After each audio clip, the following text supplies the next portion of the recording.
Good morning guys. आज के इस वीडियो में हम लोग बात करेंगे नोटपैड की। और जैसा कि आप लोग को पता है कि नोटपैड जो है सबसे बेसिक माना जाता है। किसी भी कंप्यूटर इंस्टीट्यूट में आप जाएंगे कंप्यूटर सीखने, तो सबसे पहले आपको जो है नोटपैड की ही जानकारी दी जाएगी। और नोटपैड में आपको बताया जाएगा कि किस प्रकार से हमें जो है अलग अलग चीज़ों का यूज़ करना है, like cut, copy, paste, find, replace. ये सब चीज़ें बेसिक हैं जो कि हमें हमेशा, कंप्यूटर आप चाहे कितना भी पढ़ लें, कट, कॉपी, पेस्ट, रिप्लेस और फाइंड, ये जो ऑप्शंस हैं ना, ये बेसिक होते हैं। ये हर जगह यूज़ होते हैं। ठीक है, तो इसी को मैंने एक वीडियो में कंप्लीट करने की कोशिश की है। और यहाँ पे मैंने क्या किया कि कंप्लीट एक वीडियो नोटपैड की, जिसमें केवल थ्योरेटिकल पार्ट होगा और इसका प्रैक्टिकल मैं फिर अलग से आपको एक वीडियो में दूंगा। जिसमें मुझे क्या करना है कि पहले नोटपैड के हर एक ऑप्शन को उसके शॉर्टकट के साथ, बिकॉज़ शॉर्टकट बहुत ज़रूरी होता है।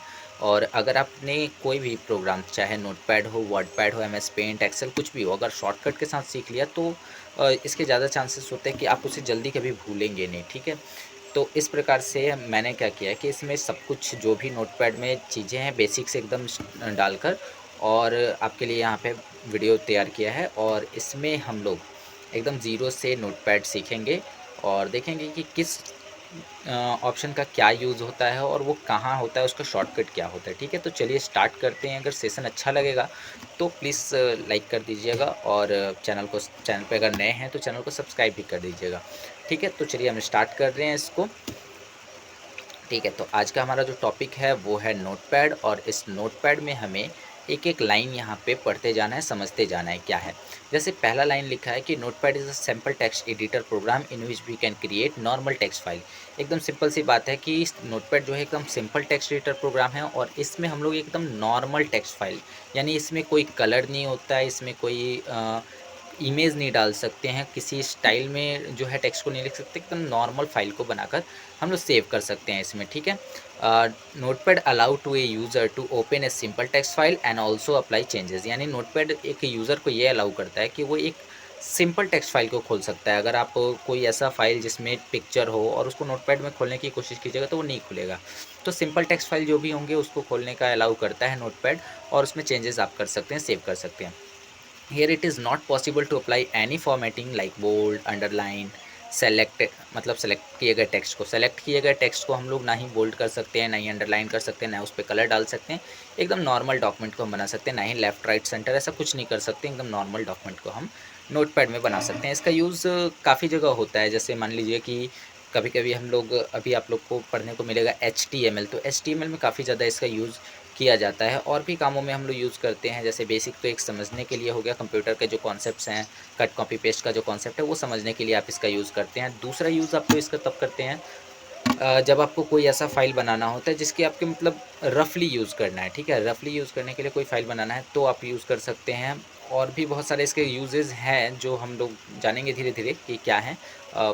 तो चलिए आगे बढ़ते हैं। और आगे लिखा है the extension of notepad file is .txt। Extension is एक क्या होता है, एक्सटेंशन एक पहचान होती है फाइल की कि वो फाइल बना किस में है। तो अगर नोटपैड में आप किसी फाइल को बना के सेव करते हैं तो वो फाइल जो है उस फाइल के नाम के आगे .txt ऑटोमेटिकली लग जाएगा। सेम एज़ अगर आप किसी पिक्चर को सेव करते हैं तो उसके आगे .jpg लग जाता है या .png होता है। अगर आपके पास कोई सॉन्ग है MP3 तो उसके नाम के आगे .mp3 लिखा होता है। अगर कोई वीडियो है तो उसके नाम के आगे .mp4, इस प्रकार से होता है ना। तो उसी तरह से अगर नोटपैड में कोई फाइल बनाए तो उसके नाम के आगे .txt लगा होता है। Okay, the next is how to open notepad. Notepad को कैसे खोलना है। तो खोलने के दो तरीके हैं, दो मैंने यहाँ पे जनरल, वैसे तो खोलने के 3-4 तरीके हैं। अगर मैं प्रैक्टिकल जिस दिन प्रैक्टिकल वाले वीडियो में मैं वो चारों पाँचों तरीके जो भी हैं बता दूंगा। ठीक है, तो सबसे पहला नॉर्मल तरीका है कि स्टार्ट बटन पे क्लिक करना होता है और आपको ऑल प्रोग्राम्स, ये विंडो 7 के लिए, अगर आप विंडो 7 यूज़ कर रहे हैं तो, और अगर विंडो 10 यूज़ कर रहे हैं तो आप उसको स्क्रॉल करके सर्च करेंगे तो मिल जाएगा। विंडो 10 में ऐसा कोई प्रॉब्लम नहीं है, कोई झंझट नहीं है। ठीक है, तो यहाँ पे ऑल प्रोग्राम्स पे जाना है, उसके बाद एक्सेसरीज में जाना है और उसके बाद नोटपैड आपको मिल जाएगा। एक तो तरीका ये हो गया लॉन्ग प्रोसेस।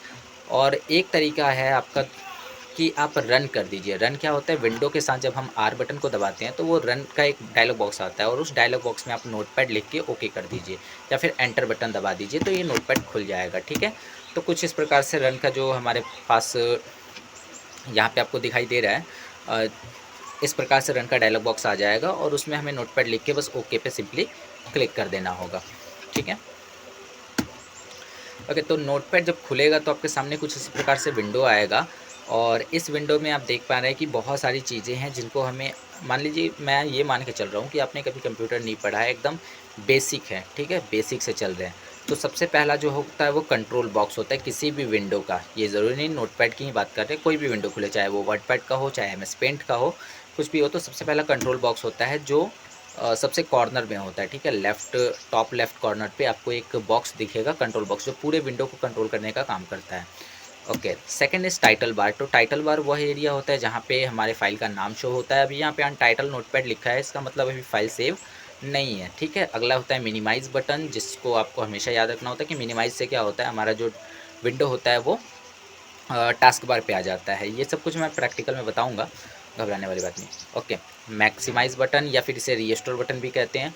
और इधर है मेन्यूज़, इधर क्लोज़ बटन। उसके बाद ये कर्सर, कर्सर एक ब्लिंकिंग लाइन होता है जहाँ पे हम लोग लिखते हैं तो कर्सर आगे की तरफ बढ़ता है और उसके लेफ़्ट साइड में जो है जो भी हम लिखते हैं वो आते जाता है, ठीक है। इसके बाद में वर्किंग एरिया, वर्किंग एरिया और स्टेटस बार, स्टेटस बार जो कि कर्सर की पोजीशन बता रहा है। अभी देखिए ये क्या बता रहा है, L1 कॉल 1, इसका मतलब हुआ लाइन नंबर 1 कॉलम नंबर 1, ठीक है। और भी बाकी चीज़ें बता रहा है, 100% इसका जूम है और विंडो है। ओके, स्क्रॉल बार दो तरह के होते हैं, एक हॉरिजॉन्टल और एक वर्टिकल। हॉरिजॉन्टल में क्या होता है कि आपको लेफ़्ट राइट इस नोटपैड विंडो को खसका सकते हैं और वर्टिकल में ऊपर नीचे खसका सकते हैं, ठीक है। और इन सब को नोटपैड विंडो कहा जाता है, ठीक है। चलिए आगे बढ़ते हैं। अब एक एक करके सबके बारे में डिफिनीशन यहाँ पे लिखा हुआ है, आपको एक बार पढ़ लेते हैं। रीस्टोर यानी जैसे आप कंट्रोल बॉक्स पे जब आप क्लिक करते हैं, अभी पीछे वाले में आपने देखा कि एक कंट्रोल बॉक्स था यहाँ पे, ठीक है, और ये कंट्रोल बॉक्स है। अब इस कंट्रोल बॉक्स में जब आप क्लिक करते हैं तो आपको 5-6 ऑप्शन मिलते हैं। इसमें से पहला ऑप्शन है रीस्टोर और इसका शॉर्टकट क्या है, अल्ट स्पेस R, ठीक है। अल्ट स्पेस जनरली आप दबाएंगे तो वो अपने आप आपको दिखा देगा कि रीस्टोर के नीचे R पे एक डॉट होगा, ठीक है, आर के नीचे अंडरलाइन होगा, इससे हम समझ जाएंगे कि ये आर दबाने को कह रहा है। तो रीस्टोर का काम क्या होता है कि अगर आपका विंडो जो है पूरे स्क्रीन पे है, फुल स्क्रीन का है, तो उसको छोटा कर देगा, हाफ स्क्रीन, मतलब स्क्रीन पे छोटा सा आ जाएगा वो विंडो, ठीक है। तो इसको नॉर्मल रीस्टोर फॉर्म में ला देता है। उसके बाद दूसरा है मूव। इससे क्या होगा कि आपका जो विंडो है अगर रीस्टोर फॉर्म में है तो उसे एक स्क्रीन पे ही इधर उधर मूव करता है ये। उसके बाद साइज़, मान लीजिए कि विंडो का साइज़ छोटा है तो उसको उसके साइज़ को बढ़ाने और घटाने के लिए इसका यूज़ होता है।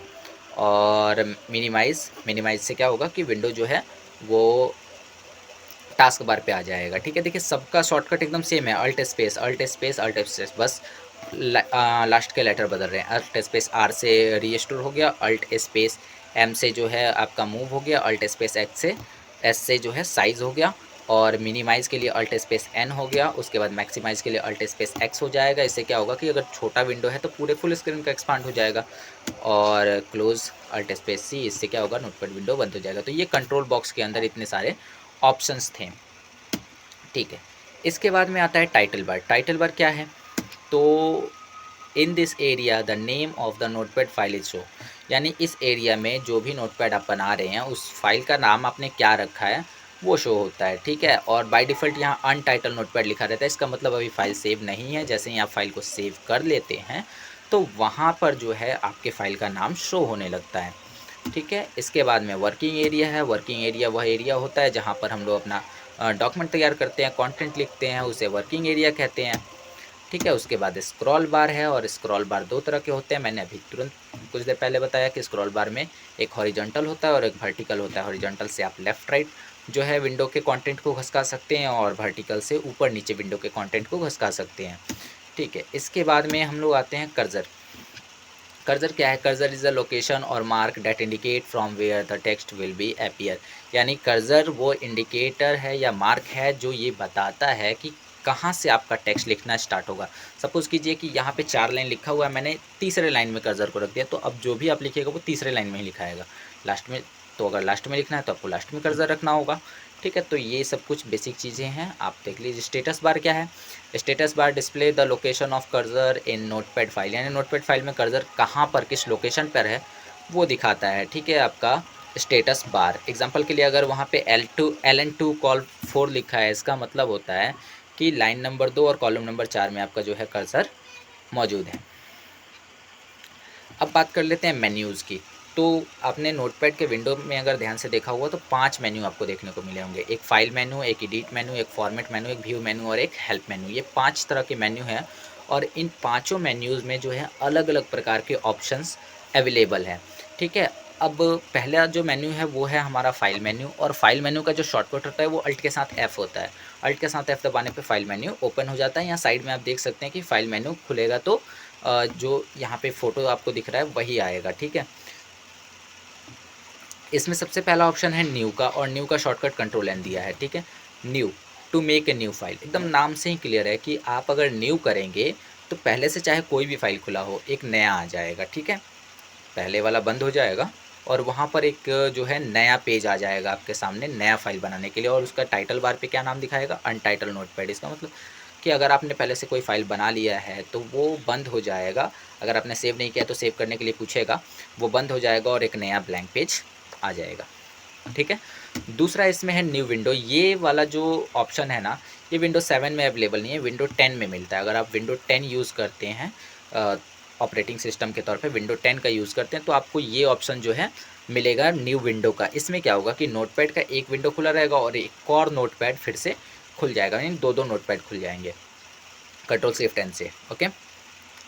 And third is open. Open का काम क्या होता है, अगर आपने फ़ाइल मान लीजिए कि आज बना लिया और फिर अगले दिन जब आप काम करने आएंगे तो आपको क्या करना होगा कि उसी फाइल पे, सपोज़ कि आपने आज एक फ़ाइल बना लिया और अगले दिन आपको फिर उसी फाइल पे काम करना है तो आप क्या करेंगे कि उस फाइल को फिर से खोलेंगे। तो नोटपैड खोलने के बाद अगर आपने पहले से बनाया फ़ाइल आपके पास है और आप उस फाइल को खोलना चाहते हैं तो आप ओपन करेंगे। ओपन करते ही क्या होगा कि एक डायलॉग बॉक्स आएगा सामने, उसमें आपने जहाँ फ़ाइल रखा है उस फाइल का लोकेशन चूज़ करेंगे और ओपन करते ही वो खुल जाएगा। ये सारी प्रैक्टिकल वीडियो में आपको देखने को मिलेंगी। ठीक है?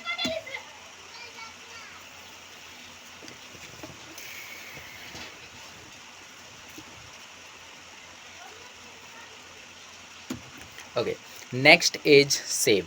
सेव का काम क्या होता है, जैसे मान लीजिए कि आपके पास कोई फ़ाइल है और फाइल के अंदर पहले से 5-6 लाइन लिखा हुआ है और आपने 2-3 लाइन और एक्स्ट्रा उसमें ऐड किया, तो जो भी आपने एडिटिंग किया, यानी जो भी आपने उसमें चेंजिंग्स किया या एडिटिंग्स किया, तो उस चीज़ को उसी फाइल में सेव। जैसे मान लीजिए मैंने एक एग्जांपल लिया कि मेरे पास एक फ़ाइल है जिसका नाम है कंप्यूटर। ओके? कंप्यूटर वाले फ़ाइल में 2-3 लाइन पहले से लिखा हुआ है और इन 2-3 लाइन के बाद 2-3 लाइन आपने और ऐड किया और आप चाहते हैं कि वो जो 3 एक्स्ट्रा लाइन लिखे हैं हमने पहले से जो है वो भी और जो अभी हमने ऐड किया वो भी, सब के सब कंप्यूटर वाले फ़ाइल में ही रहे, तब हम इसमें सेव का यूज़ करेंगे। सेव करने से क्या होता है कि जो फ़ाइल खुला है उसी में सेव हो जाएगा। ठीक है? और इसके जस्ट अपोजिट होता है सेव एज़। सेव एज़ पहली बार फाइल को सेव करने के लिए यूज़ होता है।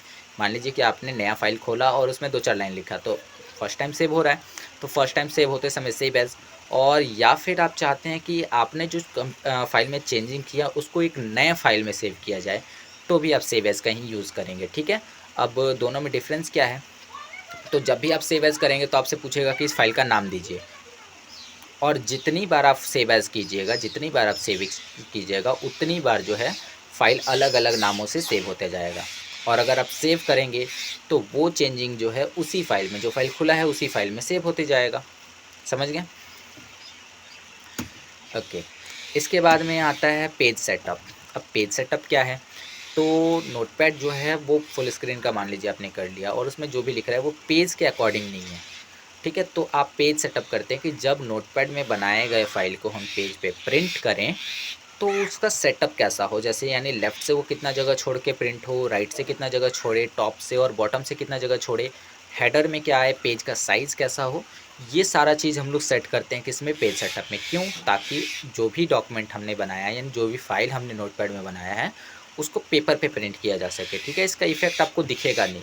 आप पेज सेटअप कर दीजिए और कुछ भी मतलब हेडर फुटर लगा दीजिए, पेज नंबर लगा दीजिए, लेकिन आपको उसका जो है नहीं दिखेगा इफ़ेक्ट। कब वो इफ़ेक्ट दिखेगा, जब आप उस डॉक्यूमेंट को प्रिंट करेंगे। ठीक है? तो चलिए पेज सेटअप से हम क्या कर सकते हैं, पेज की मार्जिन सेट कर सकते हैं। मार्जिन क्या होता है, लेफ़्ट से कितना जगह छोड़े, राइट से कितना जगह छोड़े, टॉप से कितना जगह छोड़े और बॉटम से कितना जगह छोड़े, ये मार्जिन होता है। पेज का साइज़ सेट कर सकते हैं, यानी पेज कितने बड़े, मतलब जनरली तो हम लोग A4 साइज़ पेपर पे किसी भी चीज़ को प्रिंट करते हैं, जो हम लोग का ज़ेरॉक्स पेपर होता है उसका साइज़ A4 होता है और लेटर दोनों लगभग बराबर होते हैं। तो साइज़ कौन सा हो, तो A4 साइज़ चुनना होता है कि A4 साइज़ के सीट पे जो है हमारा डॉक्यूमेंट या फिर जो भी फाइल का कंटेंट है वो प्रिंट होकर आएगा। ओरिएंटेशन दो प्रकार के होते हैं, जैसे कोई पेज है तो अगर उसको लंबा है तो वो पोर्ट्रेट होता है, और उसको अगर हम चौड़ा कर दें तो वो जो है लैंडस्केप मोड में आ जाता है। जैसे ये बुक है, अभी ये पोर्ट्रेट मोड में है और अभी इसको करेंगे तो हम ये क्या हो जाएगा, लैंडस्केप हो जाएगा। तो ओरिएंटेशन कैसा हो पेज का। उसके बाद हेडर और फुटर क्या होना चाहिए, यानी कि पेज के ऊपर क्या लिखा होना आना चाहिए और नीचे क्या लिखा आना चाहिए। ये सब चीज़ हम सेट कर देते हैं कब, पेज को प्रिंट करने से पहले। एंड लास्ट जो है प्रिंट, तो प्रिंट का काम देखिए, शॉर्टकट मैंने सबको साथ में ही दे दिया है, आप शॉर्टकट देखते रहिएगा। प्रिंट में क्या करेंगे कि हम लोग पेपर पे उसे प्रिंट कर लेते हैं, यानी जो भी हमने अभी पेज सेटअप किया उसके अकॉर्डिंग जो भी हमने नोटपैड में बनाया है उस चीज़ को हम पेपर पे प्रिंट कर देंगे। उसके लिए ज़रूरी क्या है कि आपके पास प्रिंटर अवेलेबल होना चाहिए, ठीक है। चलिए, और इसी में आता है 8 नंबर एग्जिट, और एग्जिट से क्या करेंगे, क्लोज कर देंगे। अब बात करते हैं दूसरे टैब की, दूसरे मेन्यू की, सॉरी टैब बोली, दूसरे मेन्यू की। मेन्यू दूसरा कौन सा है, एडिट का। अभी हमने फाइल मेन्यू में 8 ऑप्शन थे, 8 ऑप्शन देख लिए कौन कौन से, एक बार डिवाइस करते हैं। न्यू, ठीक है, न्यू, उसके बाद न्यू विंडो, दोनों का शॉर्टकट क्या है, कंट्रोल एन से न्यू, न्यू विंडो का क्या हो गया, कंट्रोल शिफ्ट और एन, और उसके बाद में हमारा आ गया तीसरा कौन सा, open, control O, save, control S, save as. जो यहाँ पे तो खैर यहाँ पे इसका शॉर्टकट तो नहीं होता है, लेकिन आगे जब हम सेव एज का शॉर्टकट देखेंगे तो F12 इसका सेव शॉर्टकट होता है। ओके, सेव एज हो गया। सेव एज के बाद में हम लोग को मिला पेज सेटअप, पेज सेटअप के बाद में प्रिंट, और प्रिंट के बाद में एग्जिट। ये तो हो गए नॉर्मल काम जो आपको हर एक, जितना भी आप पढ़ेंगे प्रोग्राम, चाहे आप MS वर्ड पढ़े चाहे एक्सेल पढ़े, सबके फाइल मेनू में ये जो ऑप्शंस होते हैं अवेलेबल होते हैं, ठीक है। दूसरा एडिट मेन्यू, एडिट मेन्यू का शॉर्टकट जो है Alt E है, और इसमें हमें कुछ ऑप्शंस मिलेंगे। जैसे पहला ऑप्शन मिलेगा अंडू का।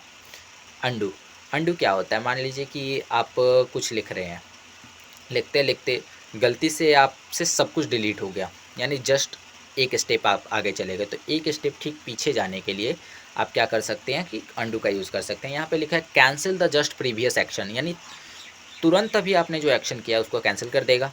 मान लीजिए कि गलती से आपने क्या किया कि सबको सेलेक्ट किया और गलती से डिलीट बटन दब गया आपसे, तो डिलीट बटन दबा तो जस्ट एक स्टेप आगे गए और एक स्टेप पीछे जाने के लिए हम अंडू कर देंगे, तो वो फिर से पहले जैसा हो जाएगा, ठीक है।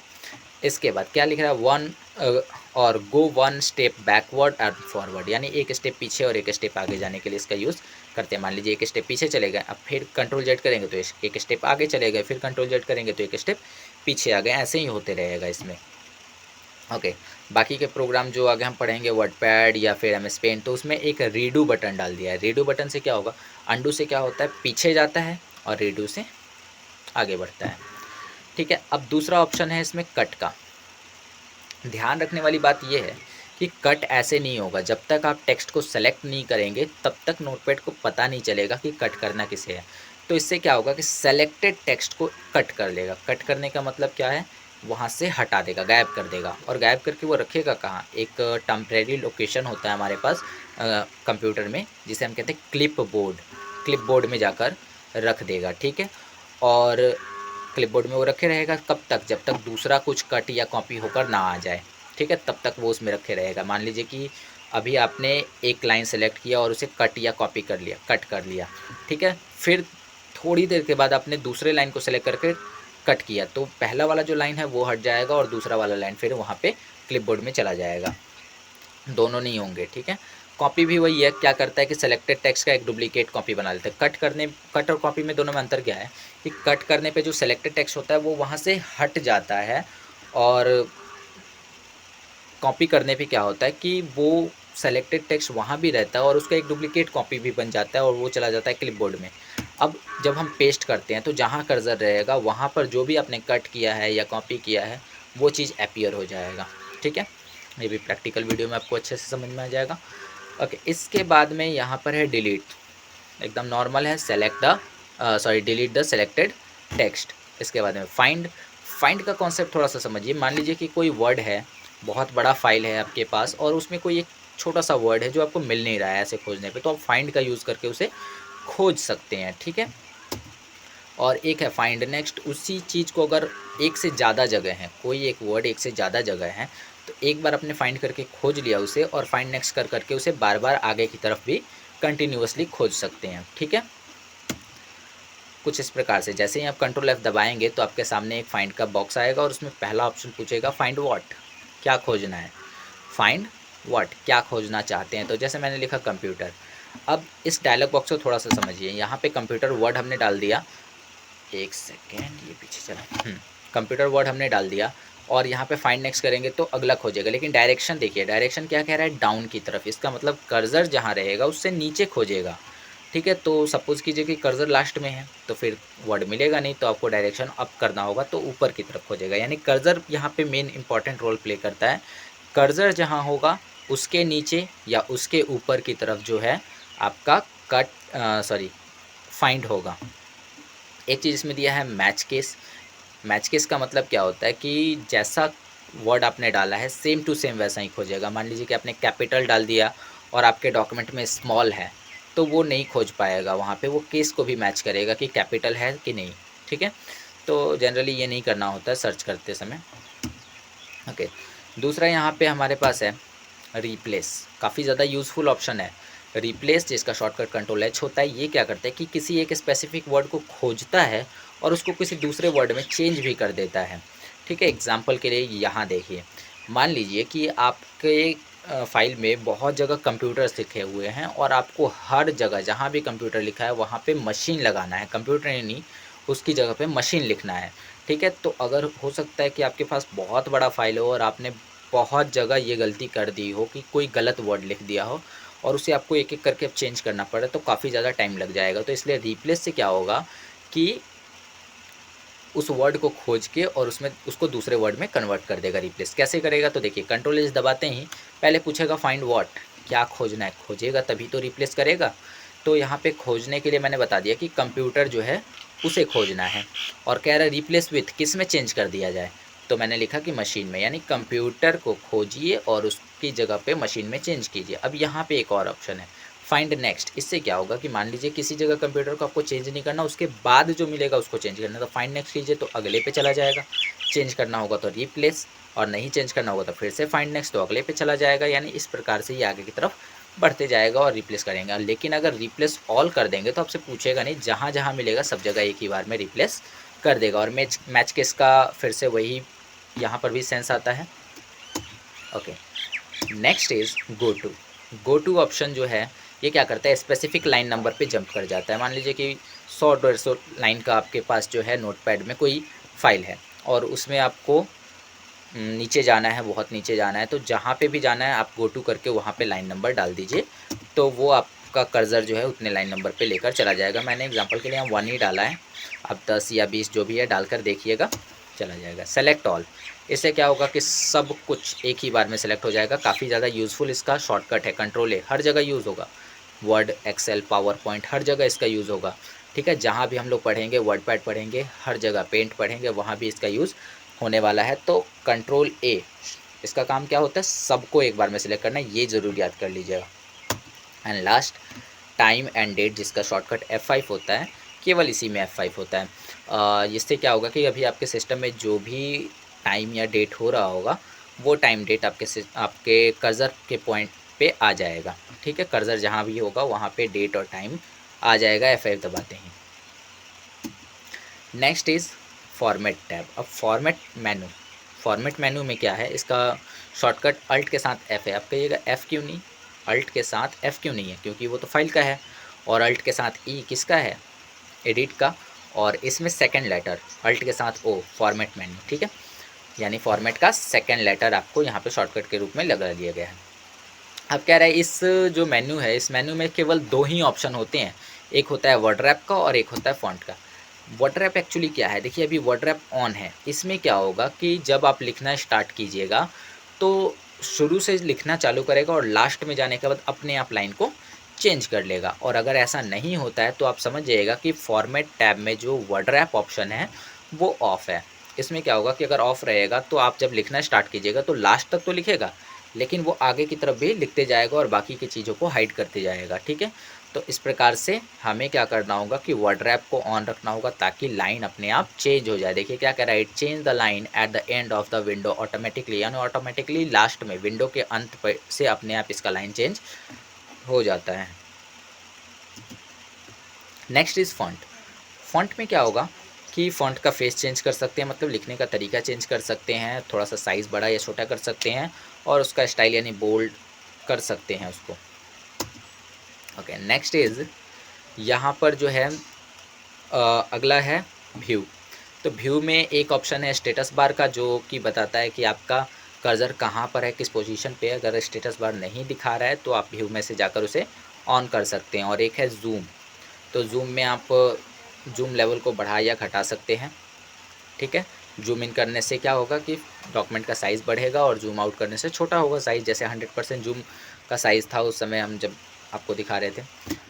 एंड लास्ट में मैंने कुछ प्रैक्टिस क्वेश्चंस डाल रखे हैं और इन प्रैक्टिस क्वेश्चंस को आपको जो है सॉल्व करना है। इन प्रैक्टिस क्वेश्चन में आपको क्या करना है कि अभी के अभी कमेंट बॉक्स में आंसर देते जाना है।